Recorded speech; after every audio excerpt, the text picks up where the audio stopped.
Hola, hola, ¿cómo están, amigas y amigos de Fuerte y Claro? Bienvenidos a una edición más de nuestro programa aquí en todas las redes de la República. Vamos a comenzar directamente porque hoy hay mucho de lo que hablar y tenemos a dos invitados especiales. Entre ellos, les adelanto que vamos a estar con Ruth Luque, quien es una de las congresistas que ha planteado ya una moción de censura dada la circunstancia en la que se ha visto envuelto el presidente interino José Gerí, el Chifagate, que ahora añade, ¿no? El Caramelo Gate, ¿no? Vamos a ver un poco sobre en qué va esa moción de censura y cómo es que podría estarse acercando a la hora cero el presidente interino José Gerí. Pero antes de eso, vamos a hablar sobre lo que sucede en la ciudad. Una noticia lamentable.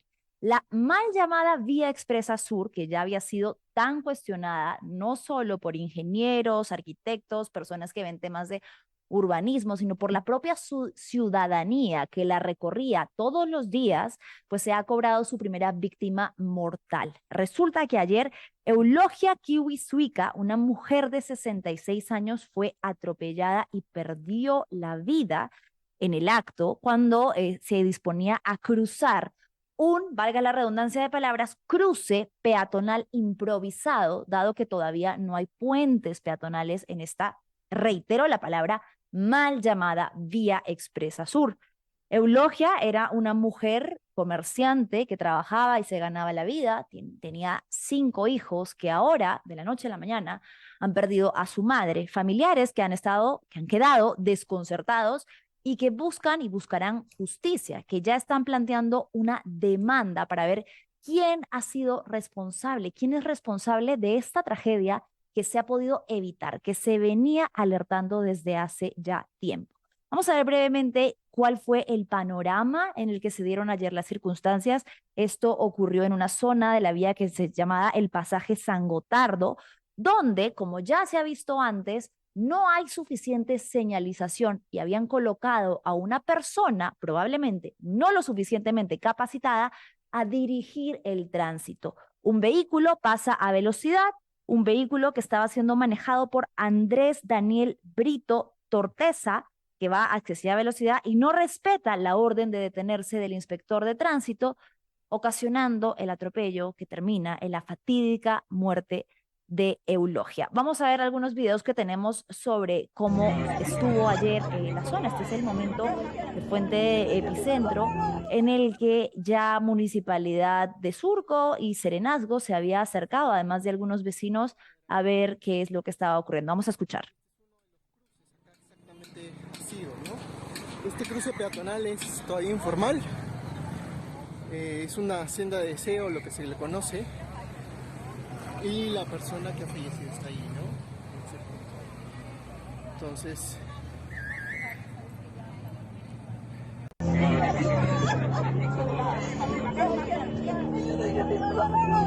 Bien, entonces ese video, como estaba hablando ahorita la persona que lo estaba registrando, justamente lo que señala con el dedo es ese pase, ese cruce improvisado, peatonal, porque la vía se utiliza en ambos sentidos aún. Supuestamente estuvo elaborada como una vía expresa rápida, pero aún hay cruces que las personas tienen que hacer en los que no hay semáforos, no hay señalización y ponen a personas, reitero porque esto es sumamente importante, no capacitadas a dirigir el tráfico.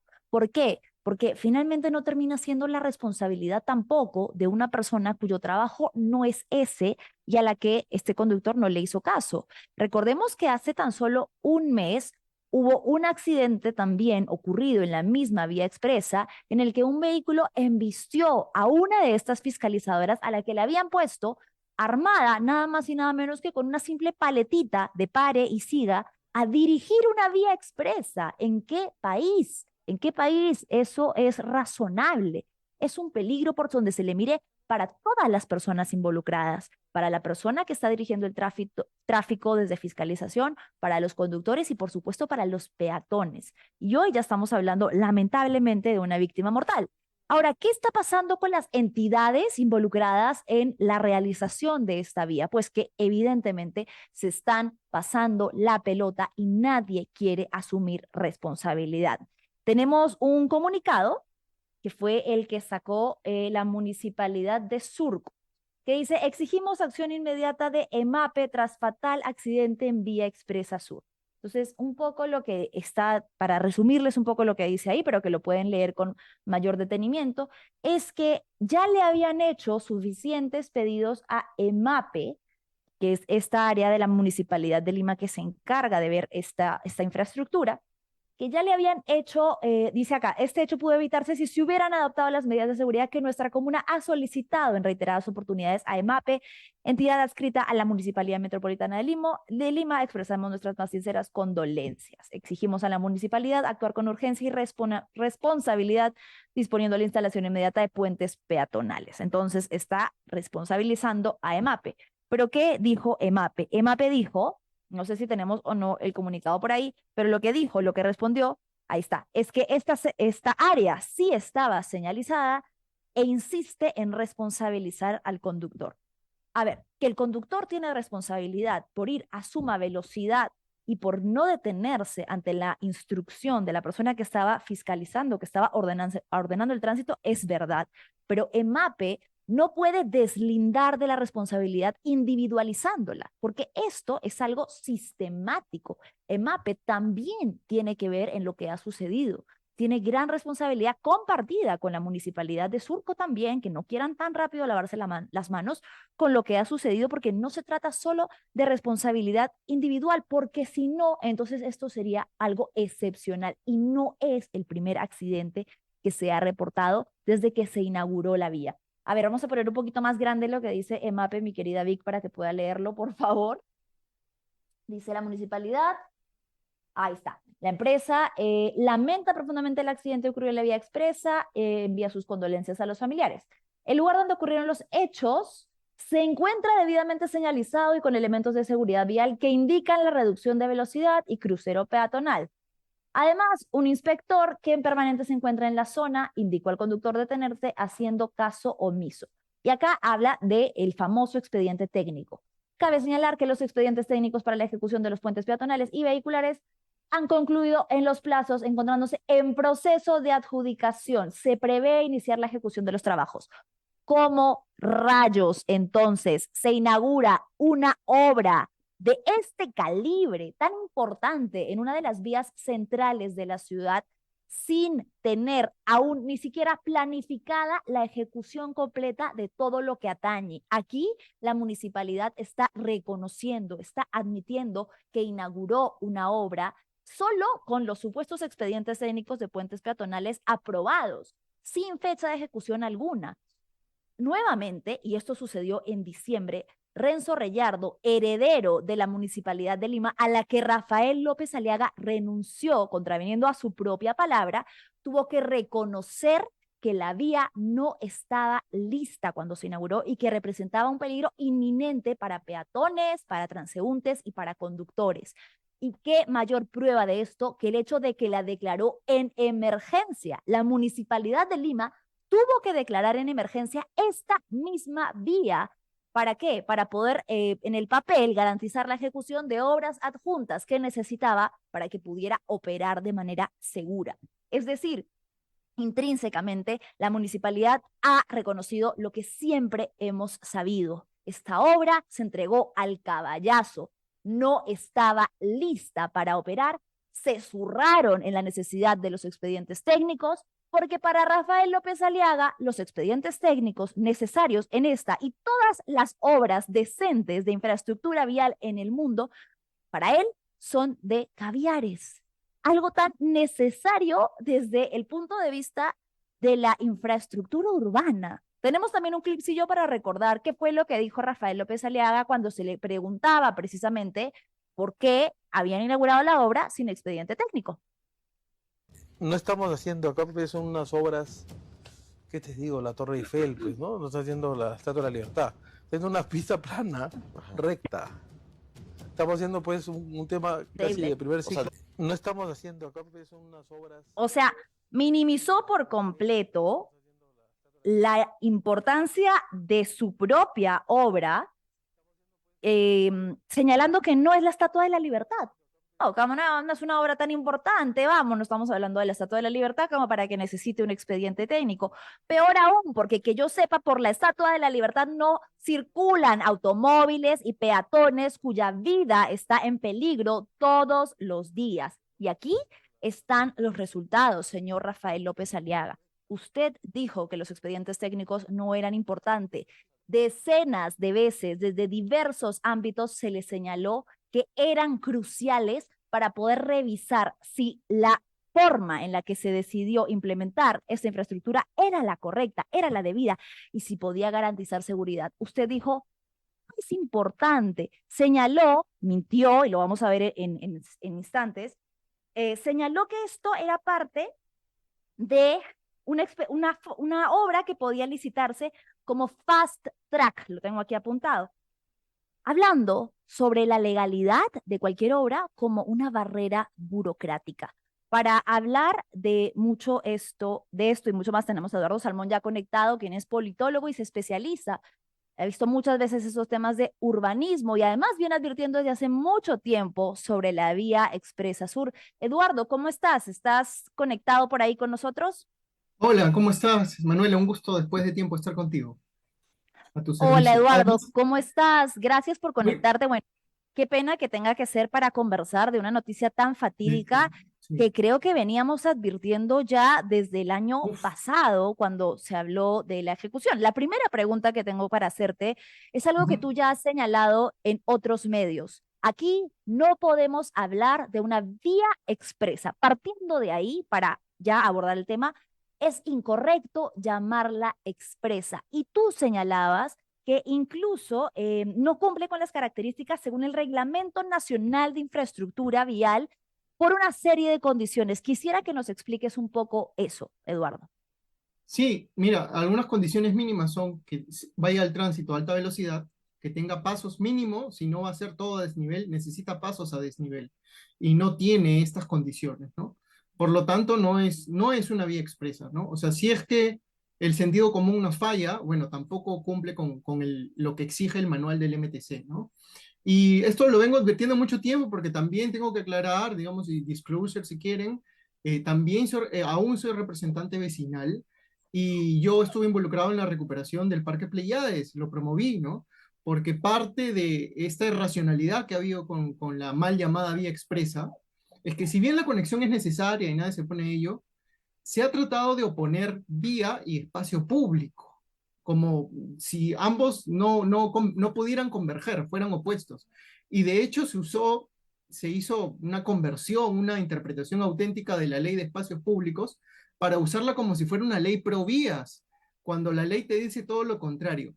Y conozco tan al detalle esta situación porque parte de mi promoción de rescatar este espacio público que estaba abandonado era uno, para evitar las invasiones, los parques y áreas públicas no son invasiones, eh, y dos, porque además fue la Municipalidad de Lima parte de esta recuperación, ¿no?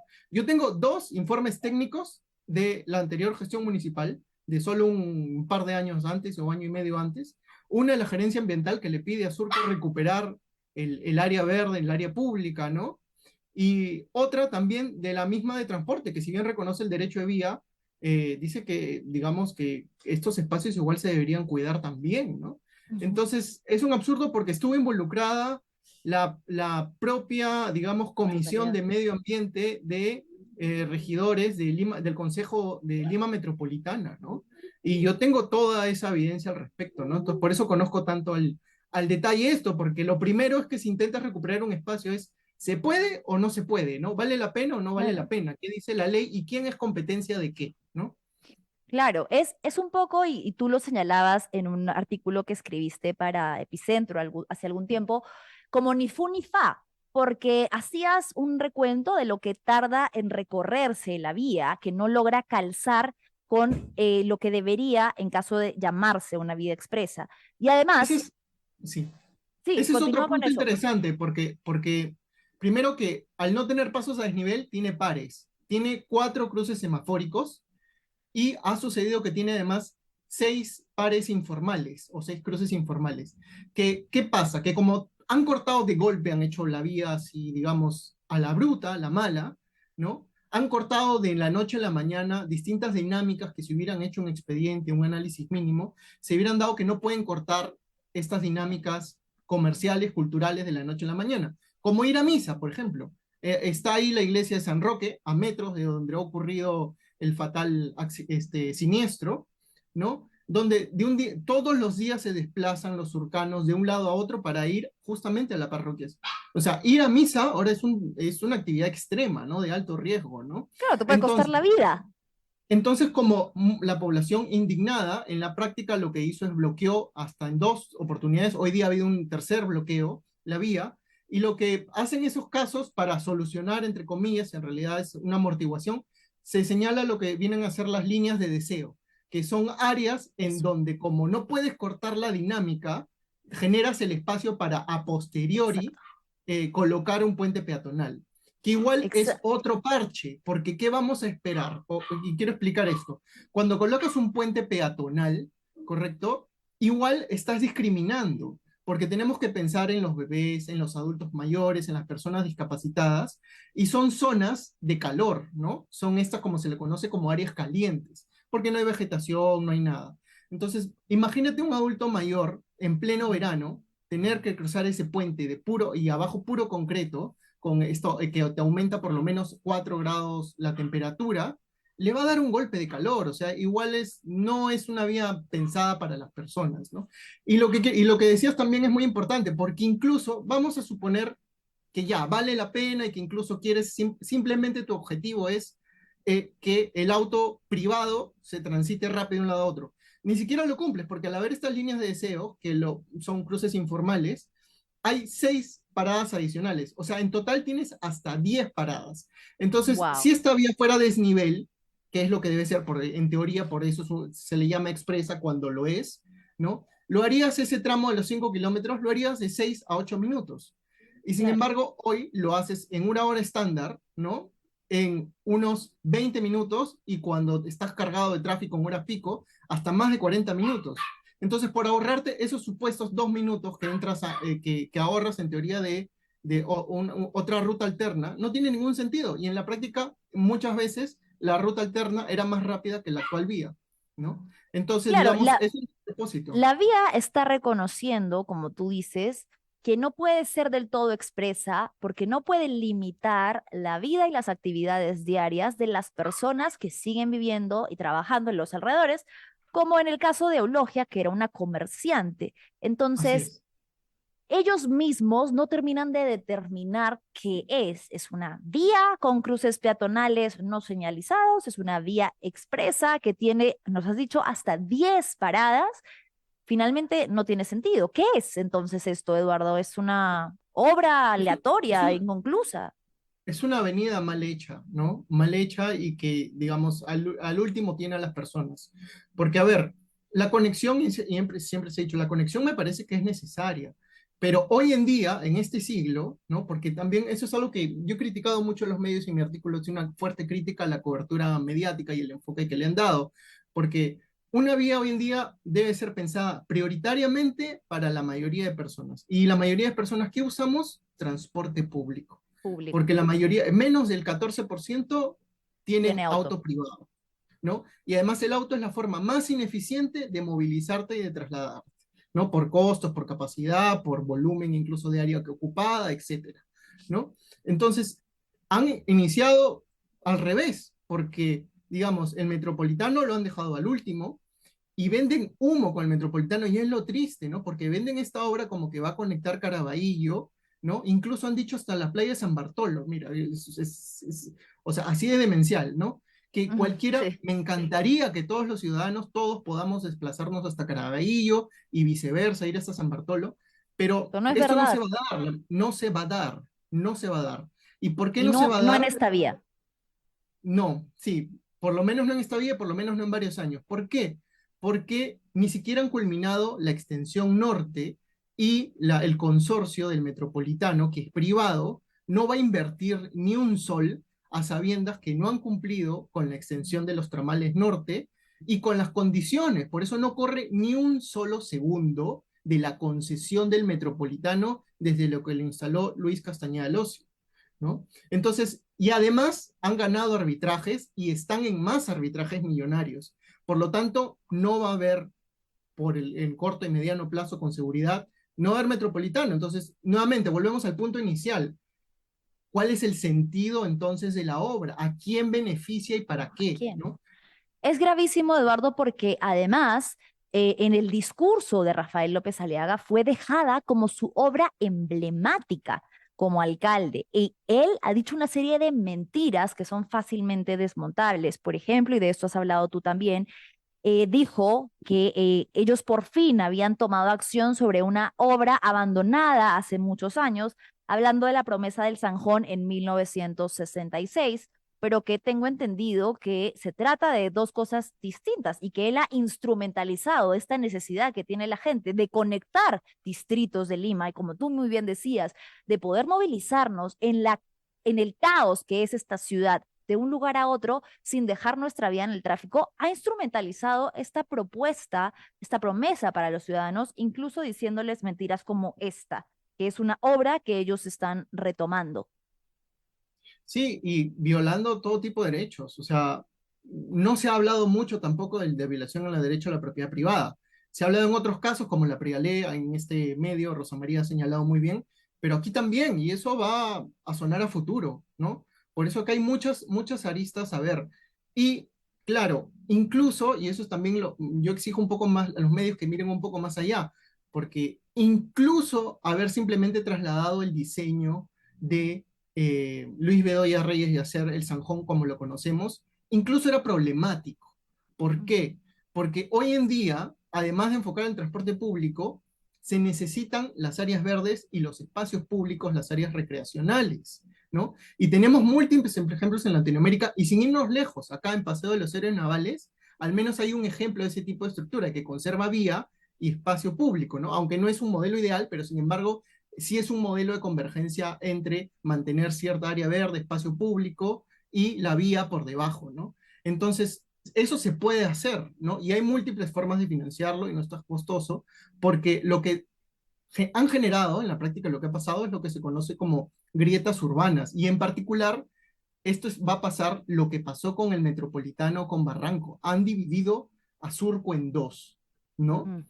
Y ahí, digamos, yo creo que para la posteridad, la gestión de Rafael López Aliaga digamos, va a ser la destrucción de Lima, porque creo Por que supuesto. la vía sur ha sido un globo de ensayo y ahora se vienen un caudal de supuestas obras, entre comillas, que van a ser los mismos métodos, ¿no? De fast Obras, track. obras que Sí, además probablemente, Eduardo, no van a tener expedientes técnicos y eso también es importante y lo quería mencionar contigo, ¿no? Él fue muy incisivo en señalar que la obra, como hemos visto hace un ratito en una declaración, no era tan necesaria porque no estábamos hablando, hace una comparación absurda, de la Estatua de la Libertad, que además es un adorno, un ornamento ciudadano en una vía que transitan las personas, ¿no? Y que supuestamente esto lo habían argumentado, favorecido bajo el supuesto de una licitación fast track, ¿no? Aquí entra en disputa lo que ellos señalan y le venden a la ciudadanía como no, es que es demasiada burocracia, nosotros queremos destrabar obras, pero en realidad están mintiendo porque eso es lo que determina la ley y esos expedientes técnicos existen y ya me dirás tú un poco si es así o no, existen precisamente para garantizar que la tragedia que ha sucedido no suceda. así es. Porque un aspecto es la seguridad vial en los planos de la geometría. La geometría es muy rigurosa con los temas de especificaciones y el manual del MTC con los temas técnicos al respecto de seguridad.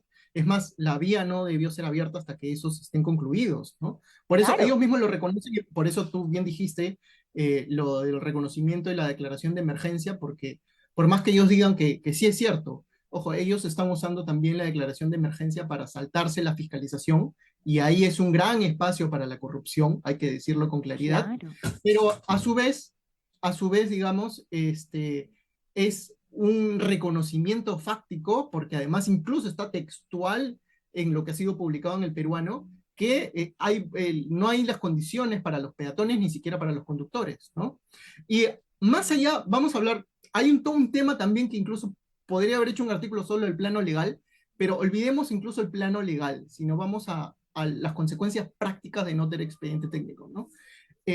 Una de las cosas que se hacen como trabajo previo, por ejemplo, eh, es ver cuáles son los estudios de interferencia.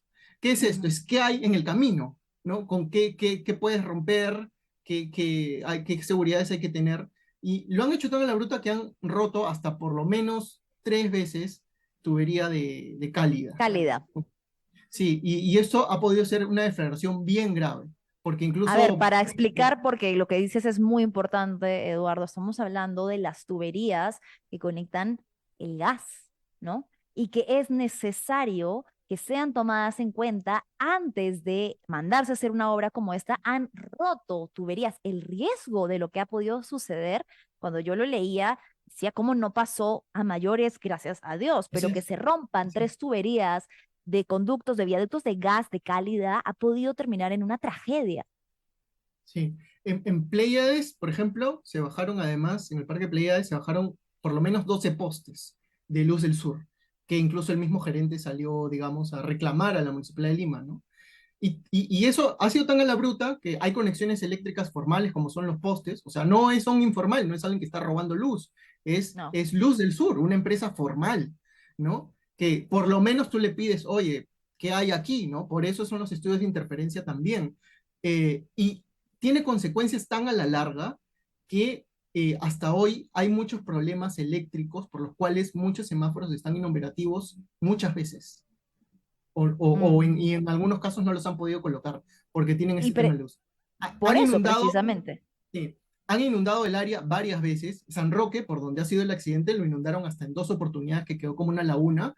E incluso en las auxiliares, ahí nomás a metros de donde ocurrió el fatal siniestro, la pista está hundida y se hunde, y es como la cuarta vez que se ha hundido. Y lo único que hacen es le tiran tierrita encima en el auxiliar, ¿no? Un auxiliar que supuestamente la recuperaron al 100% de vía asfaltada, dijeron ellos, ¿no? Eduardo, tú Entonces, ahora has mencionado a los vecinos de San Roque. Quisiera que vayamos brevemente a ver algo que dijimos al comienzo del tema, que ujú, es que hoy ellos han protestado, han tratado de tomar un pedazo de la vía porque son los más afectados justamente en este tramo que han sucedido múltiples accidentes. A ver, vamos a ver las imágenes de lo que ha sido, me parece que fue esta mañana, ¿verdad? ayer, el accidente. No, la toma de los vecinos, ¿no? La reacción de los Perdón, la toma de los vecinos. vecinos sí fue hoy. Sí, claro, Sí, la hoy día reacción de los... bloquearon la Ahí vía, ¿no? está. Y es entendible su molestia, ¿no? Porque para ellos cruzar, pues, es de alto riesgo.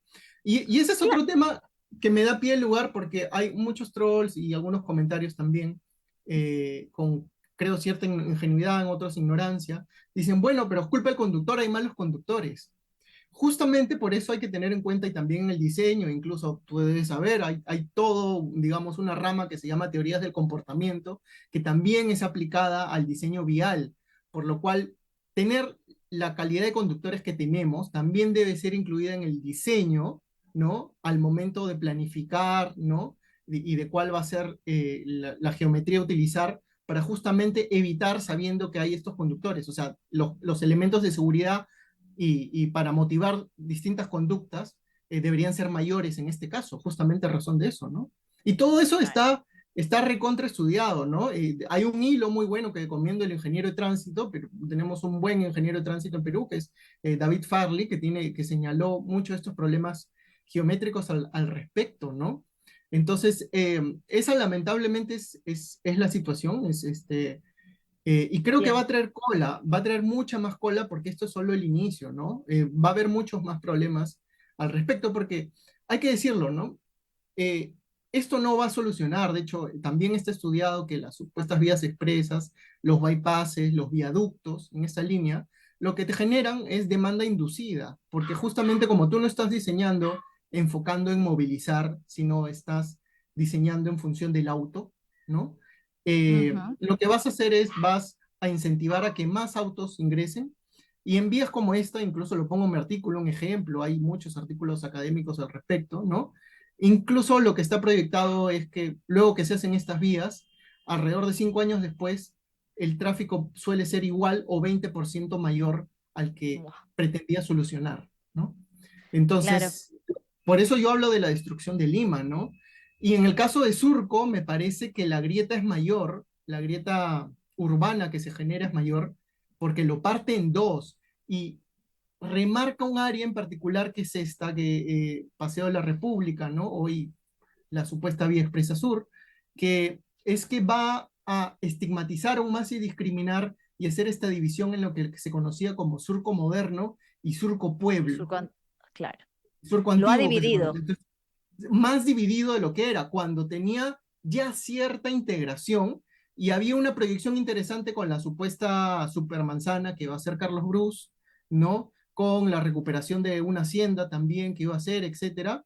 Y bueno, y hay que decirlo ahí también, es algo que también resalto en mi artículo, ¿no? Carlos Bruce tiene una participación, por lo menos de omisión también y responsabilidad política en esta situación. Ha dado declaraciones Totalmente. absolutamente contradictorias y hasta lavado en 2 oportunidades, y no es más, a López Aliaga y este tipo de obras. Y hay que tener mucho ojo y cuidado ahí, porque ha dicho que los viaductos y demás deben continuar, ¿no? Que esto Claro. lo que nos demuestra que está en la misma línea de visión urbana de López Aliaga, y Carlos Bruz quiere ser el próximo alcalde de Lima, ¿no? De Lima, claro, creo que ahí ha habido un caso como de ni con Dios ni con el diablo, ¿no? Carlos Bruce ha querido decir que está con los Así vecinos, que es. respalda sus pedidos y que hace, ¿no? En el papel, que exige a la municipalidad la señalización, pero a la vez camina con López Aliaga en la inauguración, posa para la fotito. Entonces, le ha faltado a Surco y a su alcalde Bruce, Carlos Bruce, una postura firme en cuanto a esto que creo que no puede deslindar de lo que ha sucedido, porque es una Pero responsabilidad compartida. la pregunta de fondo es si Carlos Bruz no es capaz de defender a los vecinos de Santiago de Surco, es capaz de defender a Imagínate los Lima. vecinos de Lima Metropolitana. Yo creo que le quedaría grande el saco, ¿no? Por eso yo en otras declaraciones he dicho, hablar de burgomaestre ya en estos tiempos, pues es un rótulo que les cae demasiado grande a cualquier actor, ¿no? Y A Carlos Bruz no cualquiera. es la sección, no es la sección en ese sentido. Además, como digo en mi artículo, hubo elementos que descubrieron que fueron claramente mentiras, como en este intento de supuesta defensa que hizo el Parque Pleiades, salió a decir que había un convenio vigente, que había descubierto que su gestión, que había un convenio vigente con Lima Metropolitana, cuando sabía, y yo me he reunido con sus dos gerentes, con Claudio Toya y con la señora Gloria Corbacho, que gerente legal y que fue la gerente legal de Jorge Muñoz, y por eso conocía también esto el detalle, y sabíamos un año antes, o si no es un poco más, que este convenio no estaba vigente, y a pesar de eso salieron a decir que estaba vigente.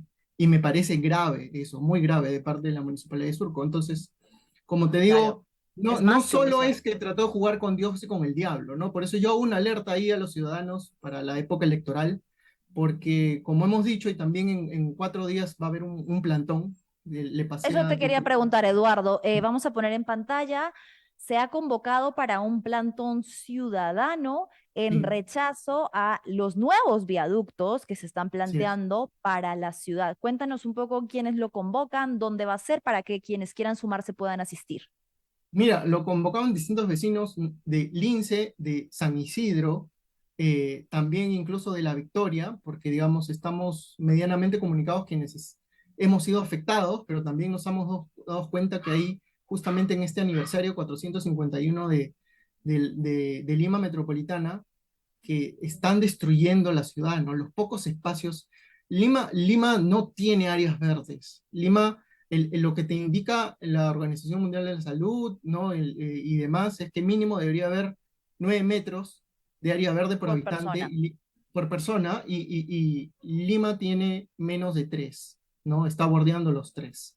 Y aún así, los pocos espacios que tenemos los destruimos, ¿no? Y es como que Claro. parece que te fuerzan, pues, te destruyen el espacio público y te fuerzan al mall, ¿no? Te fuerzan donde también te puede caer el techo, como hemos visto antes, ¿no? En el Real Eh, Plaza, claro. sí, y entonces es un absurdo. Entonces los ciudadanos nos hemos autoconvocado y vamos a estar, va a haber más acciones, pero estamos en contacto los vecinos de San Isidro, de Surco, de Lince, porque basta ya, o sea, tienen que replantearse, ¿no?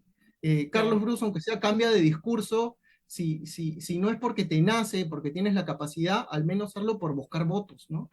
O sea, bien.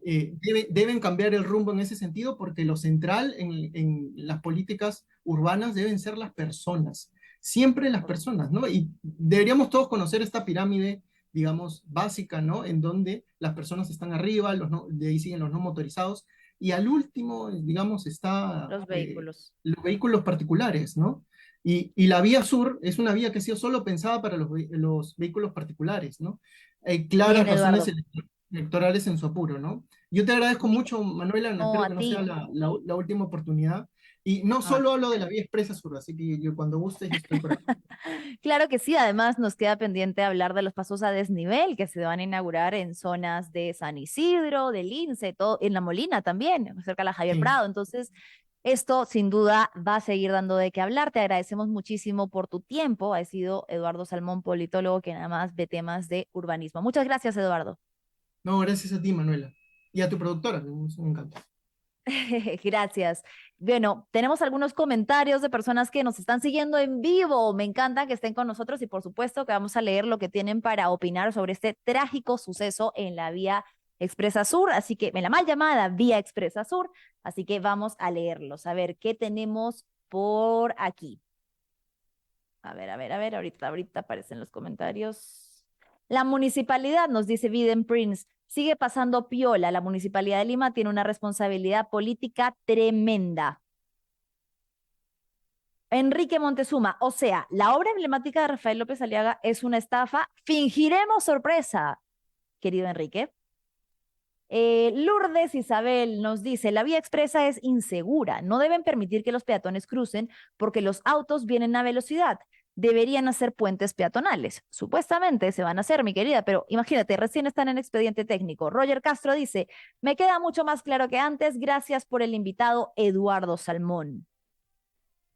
Cada municipalidad que tiene un miembro de Renovación Popular está haciendo un desastre de gestión. Lo vimos ayer. Que no les sorprenda porque esta es la premisa de Renovación Popular: menos espacios para la gente, más espacios para el cemento y el concreto. Jorge Morales, esta obra desde un inicio fue muy mal planteada, con estudios técnicos mal hechos, rompimiento de tuberías de gas, retraso de pagos por expropiaciones abusivas para el desarrollo de la obra. Bien, mi querida Vic, muchas gracias. Último comentario de Enrique y nos dice, Eduardo ha resumido con una frase la gestión de López Aliaga: le echa tierrita encima. Tierrita incluso a sus playas, ¿no? Sus maravillosas playas, ¿no? Que había inaugurado en San Juan del Urigancho y que eran sus grandes obras y que hoy por hoy son piscinas llenas de tierra, son terrales.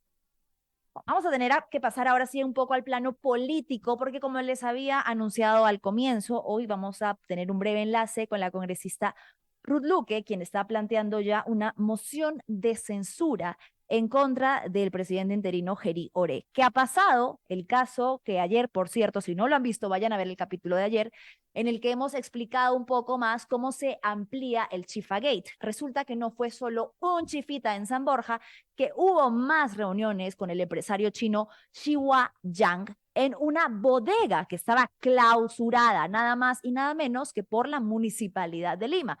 ¿Qué dijo Geri Ore cuando le dijeron, ¿qué hacía usted ahí nuevamente reunido con este empresario? Dijo, me fui a comprar caramelos. O sea, tiene unos antojos el presidente que son incontrolables, que entonces quiero chifa, voy por el chifa solo de Chihuahua, ¿no? Quiero caramelos chinos, voy por los caramelos solo de la tienda de Chihuahua. Y aparecieron también otros nexos con otro empresario chino que además tiene arresto domiciliario vigente y está siendo investigado por el Ministerio Público. Entonces, el entramado de nexos con la empresa privada se empieza a hacer cada vez más pesado y las explicaciones del presidente no dan la talla, no soportan el nivel de escándalo y de posibles delitos de los que estaríamos hablando. Ante eso, evidentemente, el Congreso ha tenido que reaccionar tarde, como siempre, pero algunos ya dándole la espalda. Uno de los principales partidos que conforma el pacto que sostiene a Geri en el poder, sorpresivamente, para mí al menos sorpresivamente, hoy le ha bajado el dedo, aunque en realidad esto es meramente discursivo, ¿no? porque es solamente una exigencia de renuncia. No quiere decir que se sume a ninguna de las mociones que ya están en curso, solamente han sacado este documento que vamos a ver ahorita de APP, en el que le exige al presidente Heri Oré que renuncie, le pide que dé él un paso al costado antes de que tengan que procesar los pedidos que ya están en curso en el Congreso, que son, ojo, bueno, tiene ya Heri Oré con un pedido de renuncia, que es el más discursivo, prácticamente nada, una moción una moción de vacancia y por lo menos 2 mociones de censura. A ver, vamos a leer brevemente lo que dice el comunicado de Alianza para el Progreso. A ver, dice ahí, exigimos su renuncia inmediata como un acto de responsabilidad política y moral frente al país. Asimismo, exigimos al Ministerio actuar con la máxima celeridad, firmeza e independencia en las investigaciones iniciadas. Finalmente, consideramos que el partido Somos Perú, organización política a la que pertenece, tiene responsabilidad política. O sea, lindo, pero mejor nadota, ¿no? Porque al final, ¿en qué se concreta esto? ¿Por qué van a votar? ¿En dónde se va a materializar esta efervescencia por la renuncia de Heri Oré? Luego, Renovación Popular, el partido del que precisamente estábamos hablando, que además, recordemos, tiene 11 votos muy importantes en el Parlamento, en lo que sea que se debata, ha pedido un pleno extraordinario, otra acción que podría ser meramente discursiva, porque ¿qué pasa en los plenos extraordinarios? Se cita al presidente y se hace toda la pantomima de preguntas. Señor presidente, ¿usted por qué atendió al chifa? Y el presidente responde, porque tenía hambre, pues soy un presidente del pueblo, tengo el derecho de ir a comer. Ah, ok, listo, presidente, muchas gracias por la respuesta. Y puede quedar en absolutamente nada. Lo que estamos viendo ahorita es el oficio, no, el que estamos viendo es el de Rospigliosi, ¿verdad? Ah, enviado a Fernando Rospigliosi, perfecto, muy bien, chicas, perdón, fui yo la que me equivoqué, por Renovación Popular, que pide un pleno extraordinario. Se lo envía a Rospigliosi porque Rospigliosi es el presidente del Congreso. Hablando de Rospigliosi, él sí ha sido enfático de rechazar cualquier posible vacancia y ha dicho que no se puede tomar acción hablando sobre supuestos. Supuestos que ya son mucho más que supuestos, que son indicios que tendrían que ser investigados oportunamente por la Fiscalía. El problema es que la Fiscalía de la Nación, que de hecho ya adelantó que va a abrir una investigación, está liderada por Tomás Aladino Gálvez. Adivinen qué, la misma persona cuyo primer acto al llegar a ese cargo fue archivar la denuncia por presunta violación que tenía, adivinen quién, José Heri Oré. Entonces, ¿cómo es? ¿Le creemos que realmente va a investigar? Vamos a escuchar qué fue lo que dijo el presidente del Congreso, Fernando Rospigliosi. Hoy día han pedido una sesión del Pleno. Yo no estoy de acuerdo con eso. Sí. Porque evidentemente hoy día pides una sesión del Pleno es para discutir la vacancia. Pretender ahorita mismo vacarlo otra vez, en mi opinión, es un error. Es crear una turbulencia innecesaria en el país cuando todo lo malo o no que haya hecho, presumiblemente puede ser investigado y puede ser procesado de aquí al 29 de julio. Hoy día han pedido una sesión. De acuerdo, señor Rospigliosi, debería ser, pero ¿cómo hacemos para garantizar que realmente haya independencia de poderes con una Fiscalía de la Nación que ha tenido ya no solamente supuestos ideológicos, sino declaraciones abiertamente parcializadas? ¿Cómo confiar en una entidad que tiene este tipo de opiniones abiertamente?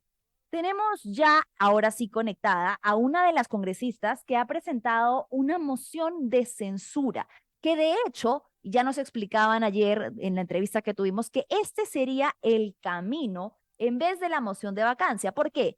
Porque Heri Oré ostenta el cargo que ostenta por su rol en el Congreso, es decir, por el rol que tiene como presidente de la mesa directiva. ¿Ok? Entonces, lo que correspondería aquí, y ya lo vamos a hablar con la congresista Ruth Luque, es una moción de censura y no una moción de vacancia. La congresista Luque de Cambio Democrático está conectada con nosotros esta tarde. Congresista Luque, ¿cómo está? Hola, ¿qué tal? Muy buenas tardes. Muchas gracias por conectarse. Quería preguntarle primero, ¿qué es lo que motiva, digamos, en sus propias palabras, esta moción de censura que han presentado, en la que ustedes han señalado que es inadmisible que Heri Oré continúe en el cargo?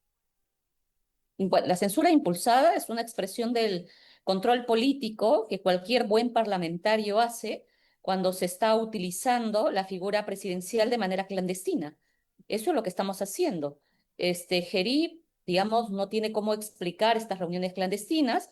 Creo que su primer ministro ha terminado de enterrarlo políticamente y hoy estamos ante un escenario donde algunos congresistas están intentando encubrir su responsabilidad política diciendo renuncia, u otros nos están hablando de vacancia. O sea, al final creo que la justificación es que no quieren sacar a Gerí y quieren apelar al tiempo para que la situación se calme. Entonces, a eso responde el impulso de esta moción de censura. Evidencia de que hay congresistas, en mi caso, que queremos seguir ejerciendo nuestro trabajo de control político y para eso nos han elegido. Claro, congresista, lo que usted menciona es muy importante porque ayer Paulo Vilca, politólogo, nos explicaba que no procedería la figura de la moción de vacancia. Eso termina siendo un poco un engañamuchachos porque lo que corresponde es una moción de censura que lo censure en el cargo que ocupa en la mesa directiva. ¿Podría explicar un poco eso para que quede más claro para la ciudadanía de cómo opera esta figura en el Congreso? Sí, correcto. La moción de vacancia no corresponde porque la vacancia está formulada para quien ha sido elegido como presidente de la República, ¿no? En el caso de la censura, es un mecanismo de cuestionamiento y ejercicio político para quien es congresista. El señor Gerí no ha dejado de ser congresista. Por eso es que tenemos a Rospigliosi como presidente interino, ¿no? Porque Gerí, digamos, él mantiene su condición de presidente del Congreso y mantiene su condición de presidente interino. Él no es consecuencia, digamos, de una sucesión normal y no ha ido a una lista presidencial. El señor Claro. es consecuencia de la vacancia de Dina Boluarte y como no tenía segundo vicepresidente, se ha tenido que aplicar la regla que dice la Constitución, que asume el presidente del Congreso. Por esa Claro. razón no procede la vacancia. La censura exige 22 firmas. Nosotros estamos en un contexto de receso parlamentario. Ese receso, ¿no es cierto?, abre de que si lográramos las 22 firmas, y presentáramos, tendríamos que tener una sesión y ahí hay que solicitarla con por lo menos 78 firmas. Así que lo primero, lo primero. Lo primero es lograr las 22 firmas. Yo sé que Gerí va a venir a la comisión de fiscalización. Entiendo que ha confirmado. Me Miércoles imagino que 21. con eso quiere explicar, exacto, quiere explicar, justificar, ganar tiempo, lo cual no me sorprende porque, digamos, a estas alturas en el Congreso de la República, digamos, acuerdan, negocian, dialogan bilateralmente, etcétera, ¿no? Pero creo que lo que tiene que estar claro es realmente quiénes decidimos de manera coherente ratificarnos en el ejercicio de control político y quienes buscan un montón de excusas, porque a estas alturas la renuncia, incluso la que Alianza por el Progreso ha mencionado, me suena más a una excusa. A mí no me sorprendería que en poco Alianza por el Progreso diga, esa es la posición del partido, no la posición de la bancada, ¿no? Porque lo que he leído es que parece más del partido y no necesariamente tiene una vinculación con la bancada. Ahora, hay otro problema que es que hay congresistas que no quieren que se disuelva la mesa directiva, no le conviene. Por ejemplo, el congresista José Cueto ha señalado abiertamente que sí apoyaría, digamos, una censura contra Gerí Oré, pero que el problema, y lo ha dicho él así en sus palabras, es que caería con ello toda la mesa directiva. Hay congresistas a quienes no les conviene que eso suceda. Claro, es que la mesa directiva se ha sostenido todo este tiempo entre Fuerza Popular, entre Perú Libre, ¿no es cierto? Junto con Acción Popular, algunas bancadas que han ido entre Renovación, entre Avanza y la de Podemos. Así ha sido, ¿no? Ha sido una suerte, digamos, de manejo y eso cada periodo legislativo, luego se han distribuido comisiones especiales. Si uno revisa quiénes presiden las comisiones especiales, vamos a encontrar perfectamente, digamos, cómo es que han distribuido y como otras bancadas nunca hemos presidido ninguna comisión especial o tampoco hemos tenido oportunidad que se apruebe una comisión especial, que en todo este tiempo, por lo menos en mi caso, han sido 2 veces las que he promovido 2 comisiones especiales y no han prosperado. La Comisión Especial de las Víctimas por los Asesinatos y la Comisión Especial de Investigación por el caso Sheraton, por el tema de la empresa en agravio del gobierno regional de Cusco. Entonces, no han procedido. Entonces han procedido más bien comisiones, desde mi punto de vista, absolutamente intrascendentes, que solo han significado personal. Entonces, todo esto que estoy describiendo es una suerte, ¿no?, de a veces acuerdos que se establecen Claro. y claro, luego en la definición del voto, cuando se tiene que castigar o sancionar políticamente, en este caso algún integrante de la mesa directiva, hay una especie de lógica de blindaje. Eso es lo que ha sucedido estos 5 años y eso es lo que creo que intenta sostenerse en este tiempo. Y imagino que Geri intenta apelar un poco a su explicación, pero ya a estas alturas, teniendo un premier que lo ha enterrado políticamente, yo no sé cómo va a justificar. O sea, tendría que ofrecer la cabeza de su premier, ¿no? O Su sea, tendría que premier, ofrecer la cabeza, porque no hay otra manera, porque su premier prácticamente lo ha criticado por ser joven, ¿no es cierto? Y prácticamente inexperto. también ha dado a entender de que él se ha reunido muchas veces y que más bien él no ha aceptado algunas condiciones que le han querido dar. O sea, realmente lo que ha debido hacer el primer ministro, si quería actuar de manera coherente, tendría que haber ido a la fiscalía, ¿no? Y haber denunciado a estas empresas que intentaban, en todo caso, entre comillas, coaccionar a Gerí. O sea, pero nada de eso ha sucedido. Si no fuera por la prensa, no nos hubiéramos enterado que Gerí era un clandestino. Claro, lo que usted menciona, congresista, también es importante porque hay que recordar que aquí habría responsabilidad también sobre Álvarez. Es decir, él no puede deslizar como si nada, que, ay, pobrecito el presidente, lo intentaron manipular, esto es una revancha o una venganza porque no quiso aceptar. Si él tiene información de tal, tendría que haberlo denunciado. De no hacerlo, estaría incurriendo en una complicidad ilícita. Es decir, es deber, si es que Ernesto Álvarez, el PSM, tiene conocimiento de aquello que ha deslindado, él ha dicho pues prácticamente que ha sido una emboscada, pobrecito, lo han traicionado, lo han querido engañar.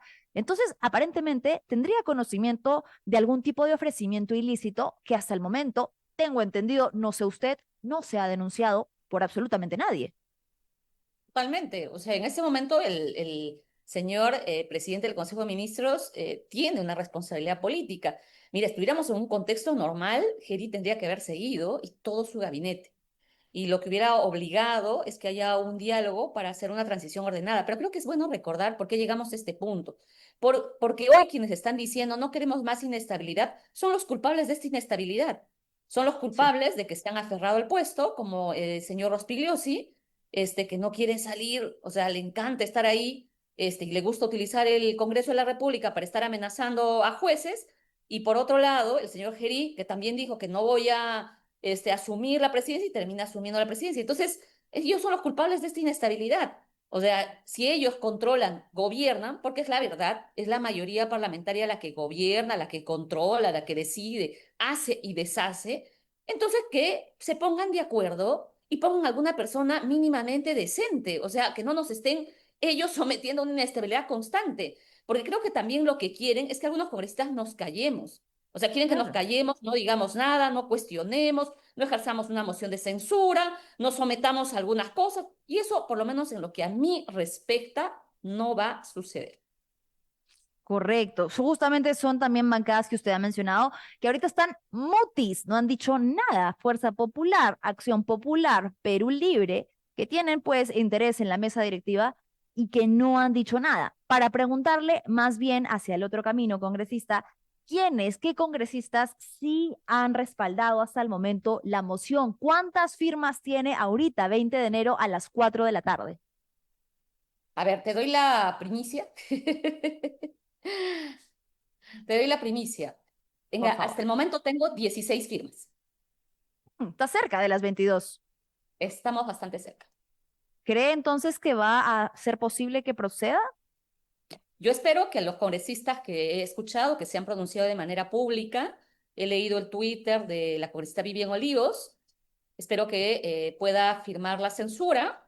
Y bueno, la bancada Podemos, ¿no? Que ahí he visto también algunos de sus candidatos, este, deberían firmarla. No Claro, debería, no sé Vivian, qué, Vivian ¿no? Olivos de Fuerza Popular dijo, es lo mismo sombrero o capucha, bueno, que lo demuestre, ¿no? Si en su tuit está Entonces, diciéndole a la población que ella no distingue, que lo demuestre. entonces esperamos que lo puedan firmar. Tenemos ya 16 firmas. Para nosotros es importante, lo haremos público en algunas horas, va a ver hasta cuántas firmas llegamos el día de hoy. Y bueno, y esperemos pues con eso se sienta también que el Parlamento tiene un nivel de ejercicio de control político, que creo que es lo mínimo que tiene que ofrecerle al país en una situación así, no hay otra cosa. Por supuesto que sí. Muchísimas gracias, congresista Luque. Entonces estaremos pendientes a las actualizaciones de sus redes sociales y a ver quiénes de estos congresistas que discursivamente dicen que la situación es insostenible, pues terminan actuando para el único labor para la que fueron elegidos, que es precisamente votar a favor o en contra. Listo, gracias, buenas tardes. Muchas gracias. Bueno, entonces nos ha señalado, para ir cerrando, se nos ha ido volando el tiempo, la congresista Ruth Luque confirma en exclusiva que tienen ya 16 firmas para esta moción de censura. Necesita 22 para que proceda y recién pase a ser votada en el Pleno, pero hasta el momento ella parece optimista con esta recaudación de firmas, sobre todo porque, como ya veníamos diciendo, han sido muchos los congresistas de diversas bancadas que desde sus redes personales han dicho que esto es insostenible, que lo que está haciendo es una absoluta muestra de incapacidad moral. Entonces, bueno, si por ejemplo Renovación dice que quiere un pleno extraordinario para pedir respuestas, bueno, ahí hay 11 votos.